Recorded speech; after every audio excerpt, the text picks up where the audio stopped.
Sa ngalan ng Ama, ng Anak at ng Espiritu Santo, Amen. ang pagpapala ng ating Panginoong Hesukristo, ang pag-ibig ng Diyos Ama, at ang pakikipagkaisa ng Espiritu Santo, naway sumainyong lahat. At sumayo rin. Mga kapatid, tayo ngayon ay nagdiriwang ng pagpapatuloy ng mga simbang gabi. Ang misa ngayon ay tinatawag nating Misa Aurea, ginintuang misa. Ipinagdiriwang ang malaking kagalakan sa pag-alok ng Diyos sa mahal na Birheng Maria upang maging ina ng manunubos. Sa pamamalitan ng anghel, tinanggap ni Maria ang kalooban ng Diyos. Ipagdasal natin ang bawat isa na katulad ni Maria, atin ding matanggap ang kalooban ng Diyos. Upang tayo maging marapat gumanap sa banal na pagdiriwang, aminin natin at pagsisihan ang ating mga kasalanan. Inaamin ko Sa makapangyarihang Diyos at sa inyo mga kapatid, na lubha akong nagkasala sa isip, salita, sa gawa, at sa aking pagkukulang. Kaya isinasamo ko sa mahal ng Birheng Maria, sa lahat ng mga anghel at mga banal, at sa inyo mga kapatid, na ako'y ipanalangin sa Panginoon ating Diyos. Kawan tayo ng makapangyarihan Diyos, patawarin tayo sa ating mga kasalanan, at patnubayan tayo sa buhay na walang hanggan. Amen. Panginoon, kaawaan mo kami. Panginoon, kaawaan mo kami. Kristo, kaawaan mo kami. Kristo, kaawaan mo kami. Panginoon, kaawaan mo kami. Panginoon, kaawaan mo kami. Papuri sa Diyos sa kaitaasan.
Manalangin tayo.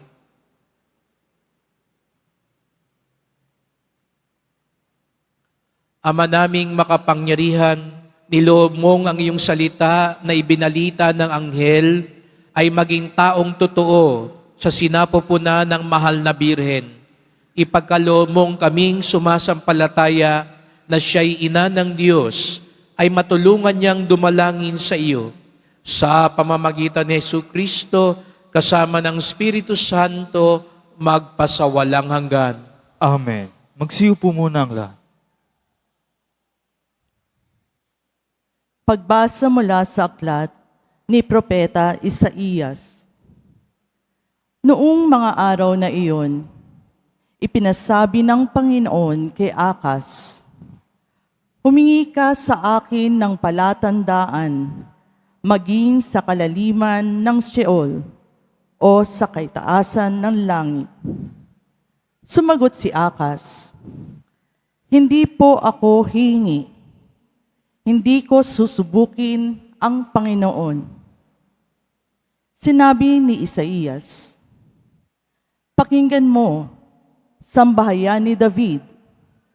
Kulang pa ba ang galitin ninyo ang mga tao na pati ang aking Diyos ay inyong niyayamot? Kaya nga't ang Panginoon na rin ang magbibigay ng palatandaan. Maglilihi ang isang dalaga at manganganak ng lalaki, at ito'y tatawaging Emmanuel."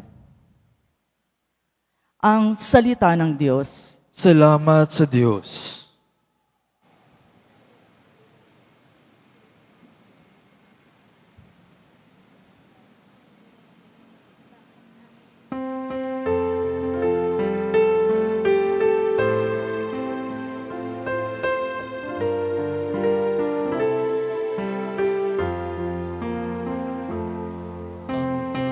Pinoo'y darating, siya'y dakilang hari natin.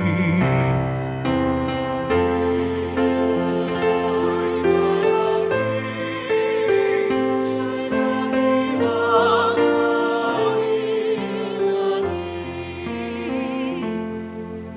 Ang buong daigdig, lahat ng naroon, may-ari ang Diyos, ating Panginoon. Ang mundo'y nakatayo at yaong sandigay, ilalim ng lupa, tubig kalaliman.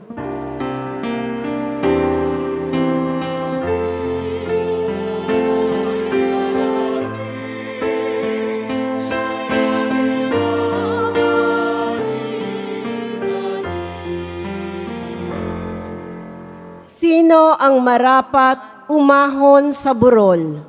Sa burol ng poon, sino ngang aahon? Sinong papayagang pumasok sa templo? Sinong tutulutang pumasok na tao? Siya na malinis ang isip at buhay, na hindi sumamba sa Diyos-Diyusan, tapat sa pangako na binibitawan.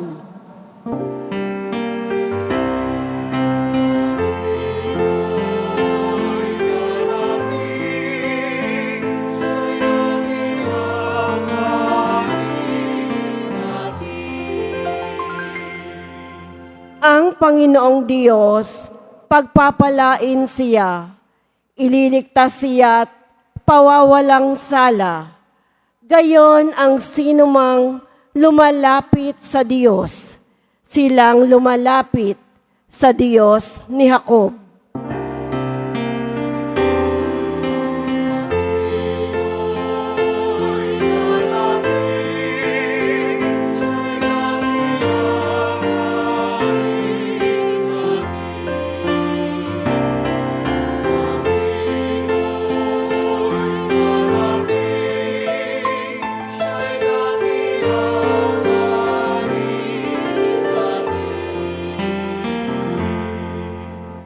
Magsitayo na po ang lahat.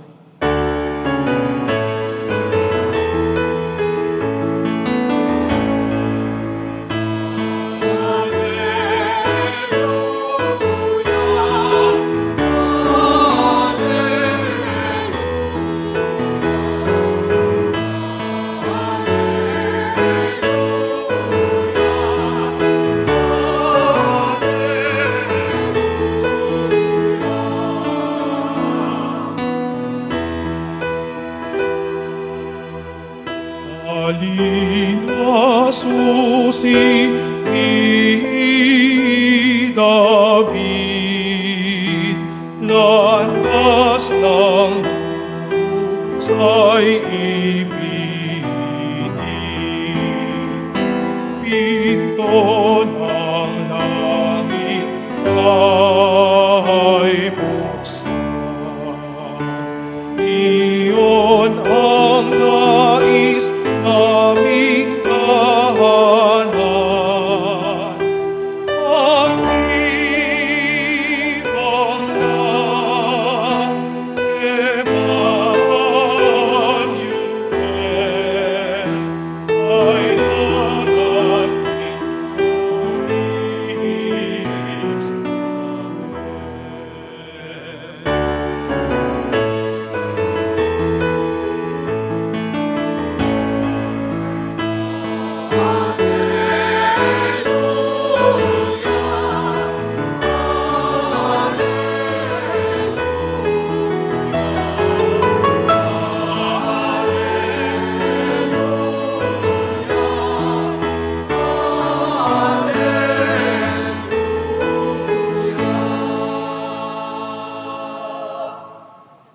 Sumainyo ang Panginoon. At sumayo rin. Ang pagpapahayag ng mabuting balita ng Panginoon ayon kay San Lucas. Papuri sa iyo, Panginoon.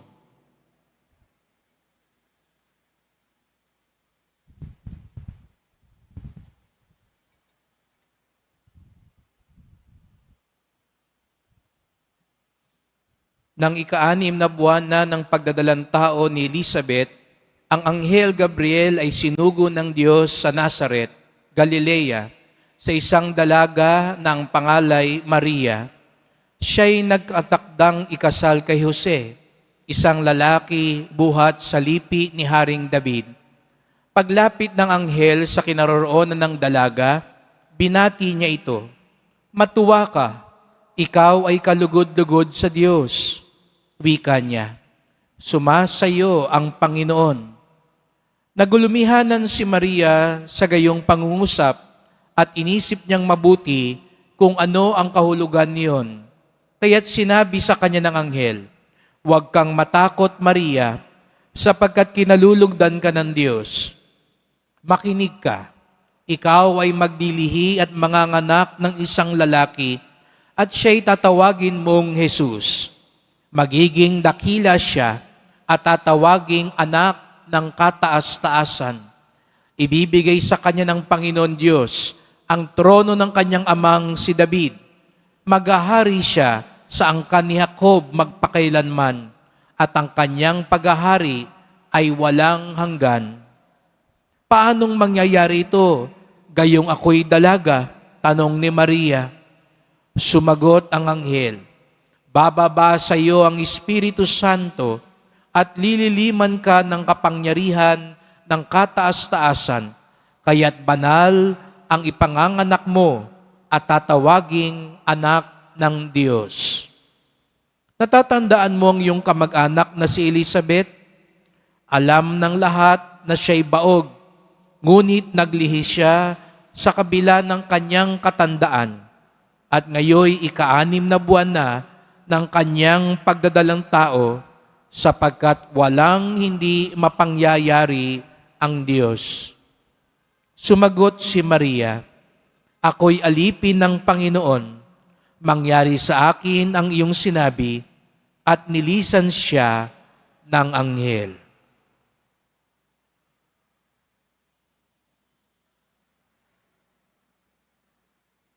Mga kapatid, ang mabuting balita ng ating kaligtasan. Pinupuri ka namin, Panginoong Hesukristo. Magsiupo muna ang lahat. Magandang gabi po sa inyong lahat at maligayang pagdating sa tahanan ng ating mahal na pong Jesus Nazareno. Pinagdarasal din natin ang mga nasa online ngayon, lalo na po mga may sakit, nag-aalaga sa may sakit at mga kababayan kadeboto natin mula sa iba't ibang panig ng bansa at daigdig na nais sumama sa misa dito sa Quiapo, sa Basilica Minor at Pambansang Dambana ni Jesus Nazareno. Patuloy tayong nagsisimbang gabi, naghahanda para sa dakilang kapistahan ng pagsilang ni Jesus Nazareno. At tayong lahat narito ngayon sapagkat tinawag tayo ng Diyos, mahal tayo ng Diyos. Kaya't bigyan natin ng papuri, parangal at pasasalamat ang ating minamahal na Nuestro Padre Jesus Nazareno. At tayo ngayon ay nasa pang-ilan na po? Pang-lima na pang-simbang gabi na natin kasi anticipated na ho tayo para bukas. No? At ang nakakalima, taas nga ang kamay, ayan, madami pa rin. Palakpakan natin ng mga nakakalima na. At sa mga humahabol, pwede pa rin, no? Tuloy pa rin. Sapagkat ang mahalaga ay patuloy tayong naghahanda para sa Pasko. At ngayon nga sa ating simbang gabi ngayon ay tinatawag itong Misa Aurea o ginintuang misa. Bakit ginto? Sapagkat sa ebanghelyo natin ngayon, narinig natin ang ginintuang mensahe, pangako at paanyaya ng Diyos. The golden moment in salvation history nang nagpahayag ang anghel, inalok ang mahal na Birheng Maria na maging ina ng tagapagligtas, ng ina ni Jesus Nazareno. Gininto ang sandali, sapagkat ito ang pinakaantay-antay ng sanlibutan, ang pagdating ng manunubos. Dumating na ang pinakahimala ng Diyos, si Jesus Nazareno. Kaya nga't ito ang ginintuang sandali sa kasaysayan, ang pagpapala ng Diyos. Kaya sabihin mo nga sa katabi mo, pagpalain ka sana ng Diyos. At sana dumating sa iyo ang ginintuang sandaling ito. Opo mga kapatid, ginintuang sandali sapagkat nag-alok ang Diyos. At ito rin ang ginintuang sandali ng sangkatauhan sapagkat buti na lang ang inalok ng Diyos ay si Maria, ang maipagmamalaki ng sangkatauhan, sapagkat ito rin ay ginintuang sandali ng mga tao, sapagkat may isang taong katulad ni Maria na tumugon, umoo sa alok ng Diyos. Mga kapatid, ito raw ang ginintuang sandali kapag nagsalubong ang paanyaya ng Diyos at ang pagsang-ayon ng tao. Gusto niyo raw mangyari ang himala sa buhay niyo? Siguraduhin niyo magsalubong ang paanyaya ng Diyos at ang pagsang-ayon ng tao. Paano raw yun mangyayari? Ang plano ng Diyos at ang pag-oo ng tao. Meron daw tayong paraan pag tumitingin tayo sa buhay. May mga ibang tao, pagharap sa buhay, pagharap sa isang sitwasyon, ang tingin kagad nila, problema. Nakatagpo na ba kayo ng ganun tao? Pag may nakita, tingin niya kagad problema. Nakita lang niya makalat sa bahay, problema na naman. Nakita niya malikot ang mga bata, problema. Nanonood lang ng balita, problema kagad nasa isip. Ganun ba tayo? Problema lagi ang nasa isip? Kasi pag problema raw lagi ang nasa isip, talagang mapapagod kagad tayo. Talagang malilito agad tayo. Talagang panghihinaan tayo agad ng loob. Pansinin niyo po, nung isang araw sabi ko, ang sikreto ni San Jose. Ngayong gabi naman, ang tutuklasin natin ang sikreto ni Maria. Paano nangyari himala sa kanilang dalawa? Kung tutuusin, kung tayo siguro nasa lagay ni San Jose at ng mahal na Birheng Maria, ang nasa isip kagad natin, problema. Natatandaan nyo, nung isang gabi, nalaman ni San Jose, buntis si Maria. Di ba problema yun? Hindi nga siya ang tatay eh.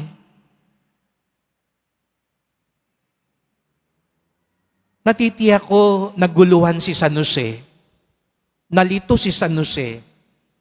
Pero tinignan niya ang bagay na ito hindi lang bilang isang problema. Ang mahal na Birhen, maganda na ang plano nila ni San Jose. Magpapakasal sila, magkakaroon sila ng pamilya, tapos dumating tong anghel, binago ang plano nila. At ang sabi ng anghel, manganganak ka galing sa kataas-taasan.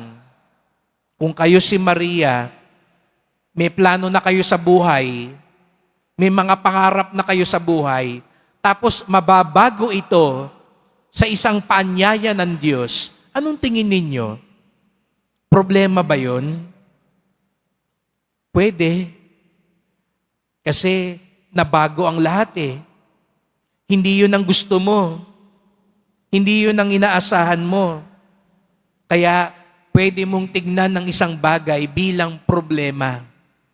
Pero mga kapatid, ang ipinakita sa atin ni San Jose at ng mahal na Birheng Maria, yung mga hinarap nila, hindi problema, kung hindi hiwaga. Ano raw ang pagkakaiba ng problema sa hiwaga? Pag problema, ang una mong iisipin, anong gagawin ko? Di ba? Ano yung suliranin na yan? Anong magiging solusyon ko? Kaya yung mga taong problemado, di ba? Mukhang pagod lagi. Kasi wala ka ng ibang inisip. Paano ko aayusin to? Paano ko lulutasin ito? Paano ko lalabasan ito? Itong problemang ito. Pero kapag ang harap daw natin ay hiwaga, hindi mo agad iisipin paano to lutasin. Ang una munang itatanong, ano bang ibig sabihin nito? Anong gustong sabihin ng Diyos sa akin? Anong gustong gawin ng Diyos sa buhay ko? Nakita niyo po yung pagkakaiba?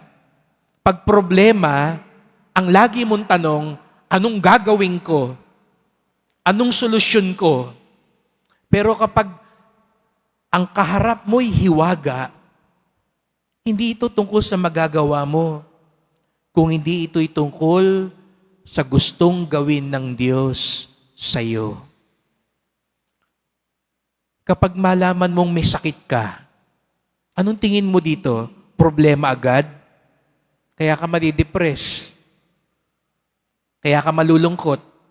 Kasi lalo na pag nalaman mo, mahal ang gamot, o wala nang gamot, o mahirap magpagamot, pag ang tingin mo'y problema, talagang magugulumihanan ka. Nawalan ka ng trabaho, hindi ka pumasa sa bar, maraming nagpapasalamat, pero alam natin, marami rin ang nalulungkot ngayon, hindi nakapasa. Ang tingin mo ba dyan, problema? Baka pwede mo rin tingnan yan bilang hiwaga. Anong gusto niyo pong ibig sabihin sa akin, Lord? Bakit nangyayari sa akin ito? Anong gusto mong gawin sa buhay ko? Mga kapatid, ito yung ipagdasal natin na ang ating maging pananaw sa buhay, hindi problema, kung hindi hiwaga. May aaminin po ako sa inyo. 2 taon nang nakalipas, nang sinabi sa akin ni Cardinal Advincula, ako'y dadalhin sa Quiapo. Dilingid sa inyong kaalaman, maraming pare ayaw sa Quiapo. Kasi ang tingin nila sa Quiapo, problema. Makita mo pa lang yung prosesyon, problema na. Makita mo pa lang yung simbahan, dami-daming gagawin, yung mga taong di mo alam kung saan nanggaling, problema na. Makita mo pa lang lahat ng mga organisasyon na dapat mong lutasin, na yung mga miyembro hindi magkasundo, problema yan. Aaminin ko po sa inyo, nung una pong inalok sa akin ito, ang tingin ko agad sa Quiapo, problema. Kaya nga nakiusap ako sa kardinal, pwede ho bang yung mas matanda na lang ang kunin nyo? Yung mas may karanasan, yung mas magaling, yung mas matalino. Pero alam nyo po, sa 2 taon kong laging narito, nakikipag-usap ako lagi sa mga paring kasama ko. Sabi ko, pag nakikita ko po kayong mga deboto, na umulan man o umaraw, naririto. Kapag nakita ko ang mga naglilingkod, kahit pagod na, kahit ang daming pwedeng gawin, naririto. Alam nyo po hanggang ngayon, ang tingin ko sa Quiapo, hiwaga. Hiwaga na hindi ko malulutas. Hiwaga na hindi ko magagawa ng paraan. Pero isang hiwaga na aking yayakapin sapagkat ito'y inaalok ng Diyos sa akin. At yun ang aking napakagandang naging kamulatan dito sa Quiapo. Hiwaga ang napakatinding debosyon ng mga deboto. Hiwaga ang napakatinding pagbibigay ng sarili ng mga tao. Hiwaga lalo na ang paghihimala at puno ng awa ng mahal na pong Jesus Nazareno. Kaya pag may nagtatanong sa aking pare, nakakatulog ka pa ba sa Quiapo? Hindi ka ba napapagod sa Quiapo? Hindi ka ba naguguluhan sa Quiapo? Matamis ko pong sinasabi sa kanila, hindi. Sapagkat hindi problema ang Quiapo, hiwaga ang Quiapo. Sapagkat maraming biyayang inaalok ang Diyos. Hindi dahil sa magagawa ko, kung hindi sa magagawa niya sa akin at sa atin. Sana ganun din ang maging paningin ninyo sa buhay. Opo, hindi ko sinasabing hindi na problema yung aharapin. Problema mo sa karamdaman mo, problema mo sa negosyo mo, problema mo sa asawa mo, problema mo sa pamilya mo. Pero huwag kang huminto sa problema. Katulad ni Maria at ni Jose, tignan mo din ito bilang isang hiwaga. Hiwaga na nangungusap sa iyo ang Diyos. Hiwaga na may magagawa ang Diyos sa buhay mo. Siguro nga po, katulad ni Maria at Jose, mahirap maintindihan. Katulad ng unang pagdating ko dito sa Quiapo, mahirap maintindihan. Pero kung magiging bukas ang puso natin, doon natin mapagtatanto, hindi pala to problema. Hindi pala to parusa. Hindi pala ito pabigat. Ito'y hiwaga, biyaya, at awa ng Diyos. Kaya't sa misang ito, sama-sama po tayo magdasal. Mahal na pong Jesus Nazareno, dumating kayo bilang hiwaga ng Diyos Ama sa sandaigdigan. Ang tingin ng ibang tao sa iyo, problema. Kaya hindi nila naintindihan ang iyong pagdating.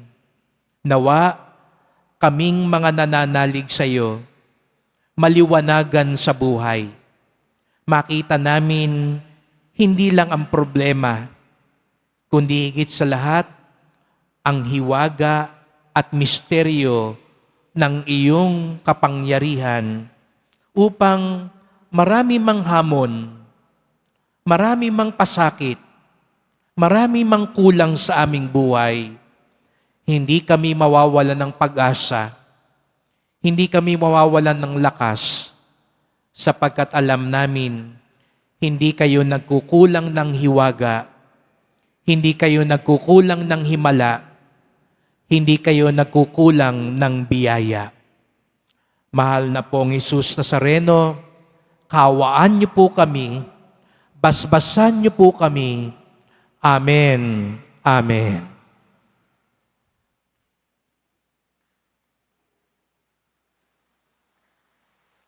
Magsitayo na po ang lahat.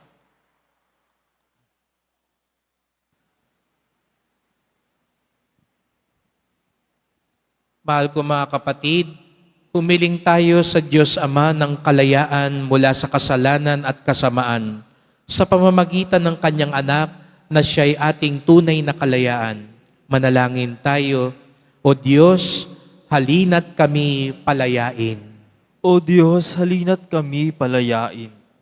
Manatili nawang tapat kaming iyong simbahan sa misyong ibinigay sa amin ng iyong anak upang ang aming pagpapatuo ay tunay na maging mapagpalaya.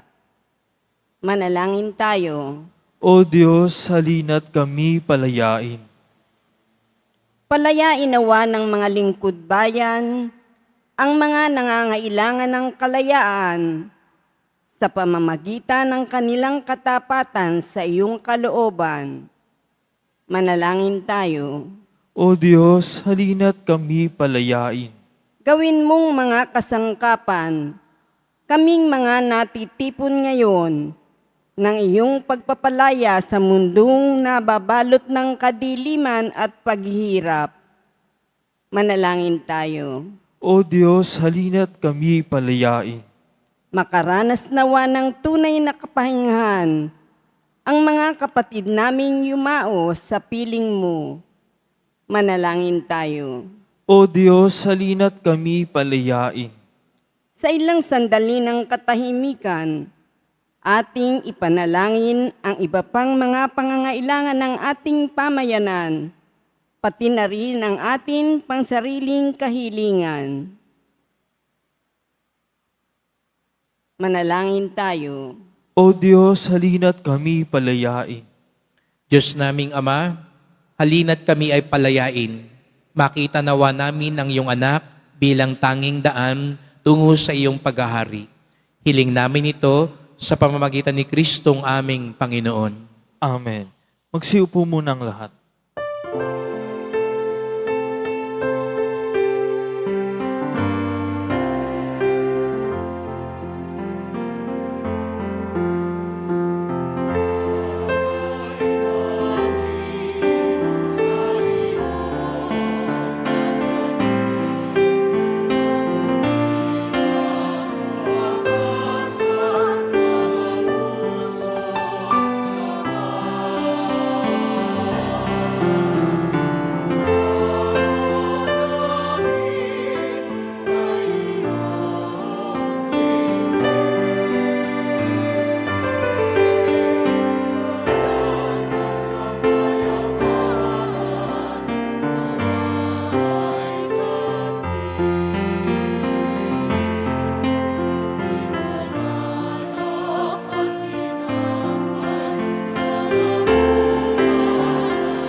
Manalangin kayo mga kapatid upang ating paghain ay kalugdan ng Diyos amang makapangyarihan. Tanggapin nawa ng Panginoon itong paghahain sa inyong mga kamay, sa kapurihan niya at karangalan, sa ating kapakinabangan at sa buong sambayan niyang banal. Ama naming lumikha, ang mga alay naming nakahain sa iyong dambana ay pabanlinawa ng paglukob ng banal na Espiritu na pumuspo sa sinapupunan ng mahal na Birheng Maria upang magdalang tao at magsilang sa iyong anak na siyang namamagitan kasama ng Espiritu Santo magpasawalang hanggan.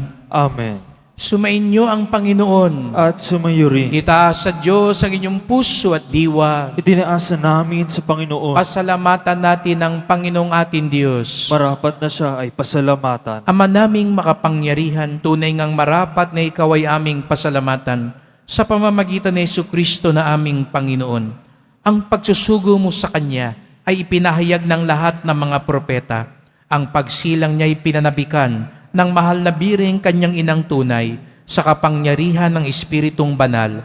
Ang pagdating niya ay inilahad ni San Juan Bautista sa kanyang pagbibinyag. Ngayong pinaghahandaan namin ang maligayang araw ng kanyang pagsilang. Kami nananabik at nananalangin lubos na makaharap sa kanyang kadakilaan. Kaya kaisa ng mga anghel nagsisiawit ng papuri sa iyo nang walang humpay sa kalangitan, kami nagbubunyi sa iyong kadakilaan.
Magsilud po ang lahat.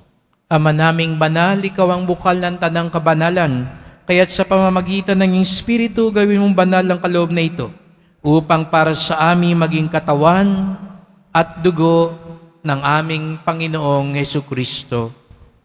Bago niya pinagtiis ang kusang loob na maging handog, hinawakan niya ang tinapay, pinasalamatan kanya, pinaghati-hati niya ito, iniabot sa kanyang mga alagad at sinabi, "Tanggapin ninyong lahat ito't kanin.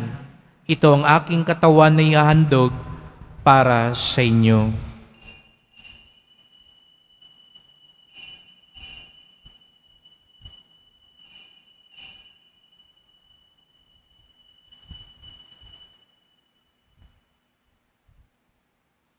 Gayun din naman ang matapos ang hapunan, hinawakan niya ang kalis, muli kanyang pinasalamatan. Inabot niya ang kalis sa kanyang mga alagad at sinabi, "Tanggapin ninyong lahat ito't inumin. Ito ang kalis ng aking dugo, ng bago't walang hanggang tipan. Ang aking dugo na ibubuhos para sa inyo't para sa lahat sa kapagpapatawad ng mga kasalanan. Gawin niyo ito sa pag-alala sa akin."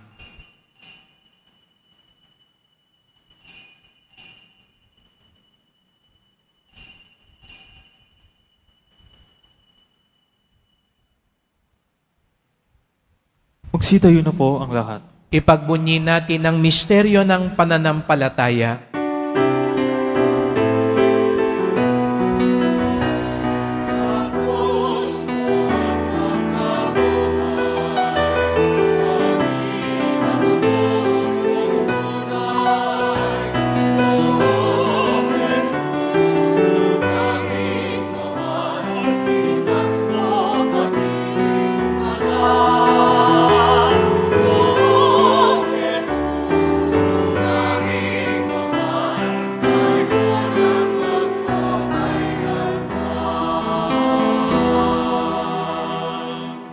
Ama, ginagawa namin ngayon ang pag-alala sa pagkamatay at muling pagkabuhay ng iyong anak. Kaya tinalay namin sa iyo ang tinapay nagbibigay buhay at ang kalis na nagkakaloob ng kaligtasan. Kami nagpapasalamat dahil kami yung minarapat na tumayo sa harap mo para maglingkod sa iyo. Isinasamo namin kaming magsalo-salo sa katawan at dugo ni Kristo'y mabuklod sa pagkakaisa sa pamamagitan ng Espiritu Santo.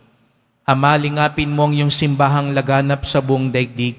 Puspusin mo kami sa pag-ibig kaysa ni Francisco na aming Papa, ni Jose na aming Obispo at ng Tanang Kaparian. Alalahan mo rin ang mga kapatid naming nahimlay na may pag-asang sila'y muling mabubuhay, gayon din ang lahat ng mga pumanaw. Kawan mo sila't patuloyin sa iyong kaliwanagan. Kawan mo't pagindapating kaming lahat na makasalo sa iyong buhay na walang wakas, kaisa ng mahal na Birheng Maria, Ina ng Diyos, ng kabiyak niyang pusong si San Jose, ng mga apostol, ni San Juan Bautista at lahat ng mga banal na namuhay dito sa daigdig ng kalugod-lugod sa iyo. May pagdiwang nawa namin ng pagpupuri sa ikararangal mo sa pamamagitan ng iyong anak na aming Panginoong Jesucristo. Sa pamamagitan ni Kristo, kasama niya at sa Kanya, ang lahat ng parangal at papuri ay sa iyo, Diyos Amang makapangyarihan, kasama ng Espiritu Santo, magpasawalang hanggan.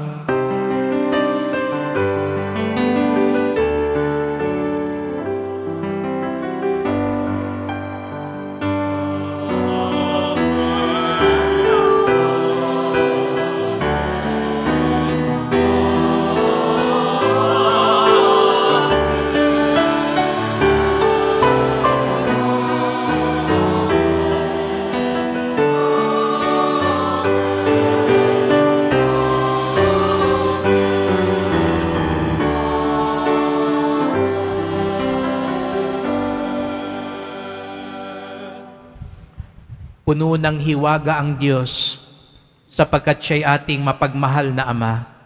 Sama-sama tayong tumawag at umawit sa ating Ama sa langit.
Hinihiling namin kami adya sa lahat ng masama, pagkalooban ng kapayapaan araw-araw, iligtas sa kasalanan, ilayo sa lahat ng kapahamakan, samantalang aming pinananabikan ang dakilang araw ng pagpapahayag ng tagapagligtas naming si Jesucristo. Sapagkat iyo ang kaharian at ang kapangyarihan at ang kapurihan magpakailanman. Amen. O Panginoong Jesucristo, sinabi mo sa iyong mga apostol, at ngayon sinasabi mo sa amin lahat dito, kapayapaan ang iniiwan ko sa inyo, ang aking kapayapaan ay binibigay ko sa inyo. Tunghayan niyo po ang aming pananampalataya, wag po ang aming mga kasalanan, at pagkalooban kami ng kapayapaan at pagkakaisa ayon sa iyong kalooban, kasama ng Espiritu Santo, magpasawalang hanggan. Amen. Ang kapayapaan ng Panginoon ay laging sumainyo. At sumayo rin. Magbigayan tayo ng kapayapaan ni Kristo sa isa't isa.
Silud po ang lahat. Narito ang ating Panginoong Kristo, ang pinangakong tagapagligtas, ang kordero ng Diyos na nag-aalis na mga kasalanan ng sanlibutan, mapapalad ang inaanyayahan sa kanyang piging. Panginoon, hindi ako karapat-dapat na magpatuloy sa iyo, ngunit sa isang salita mo lamang ay gagaling na ako.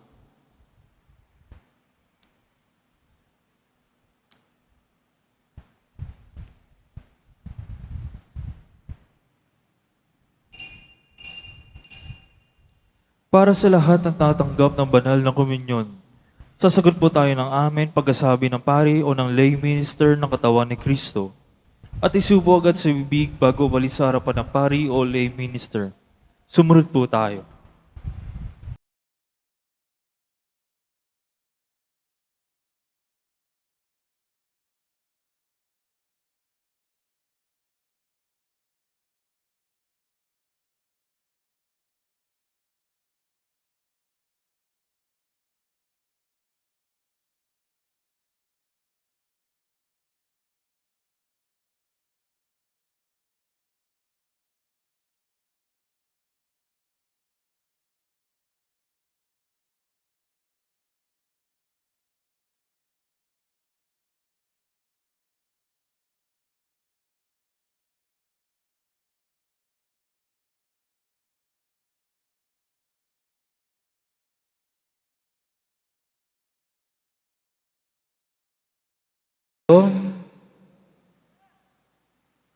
Ama naming mapagmahal, sa aming pagkasalo sa banal na hain, lagi nawa naming madala ang iyong kagandahang loob upang kami magkamit ng kaligtasan, pakundangan sa pagkakatawang tao ng iyong anak, ngayong aming ginugunita ang kanyang ina, sa pamamagitan ni Jesucristo, kasama ng Espiritu Santo, magpasawalang hanggan. Amen. Salamat po sa Central Collectors, ang mga nag-offer po sa misa natin. At salamat din po sa inyong lahat, nagdumalo at nawa patuloy tayong magsimbang gabi upang tayo makapaghanda sa dakilang kapistahan ng ating pagsilang ng ating mahal na pong Jesus Nazareno. At salamat po sa inyong pagpunta dito sa Quiapo. Ingat po kayo sa pag-uwi. Salamat po sa mga naglingkod sa misa at sa inyong tulong sa simbahan, mga pamisa, love offerings, online donations, sa mga nagdadala po ng bigas, dilata, noodles, at iba pang pang-ayuda. Ang ating debosyon sa Poong Nazareno ay nagtuturo sa atin magmalasakit at tumulong sa ating kapwa. Ang ginintuang sandali sa ating buhay ay kapag nagsalubong ang paanyaya ng Diyos at pagsang-ayon ng tao. Dito magaganap ang tunay na himala at pagpapala ng Diyos. Sumainyo ang Panginoon. At sumayo rin. Mahal na pong Jesus Nazareno, iniyayag mo sa pamamagitan ng krus ang walang maliw na pag-ibig ng Diyos sa sangkatauhan. Pakinggan mo ang kahilingan ng iyong angkan na nangangailangan ng iyong tulong at awa. Makamtanawa namin ng iyong kasagutan ng may utang na loob na tinatanaw. Basbasan din po ninyo itong mga imahen at dasalan upang lalo kaming manalangin at magtiwala. Sa pamamagitan ng bendisyon na ito, naway lalo kaming maging mapaglingkod, masunurin at tapat sa iyo na aming maluwalhating Panginoon, magpasawalang hanggan. Amen. At pagpalaing kayong lahat ng makapangyarihang Diyos, Ama at Anak at Espiritu Santo. Amen. Pumayo kayong taglay ang awa at pag-ibig ng Poong Jesus Nazareno. Salamat sa Diyos.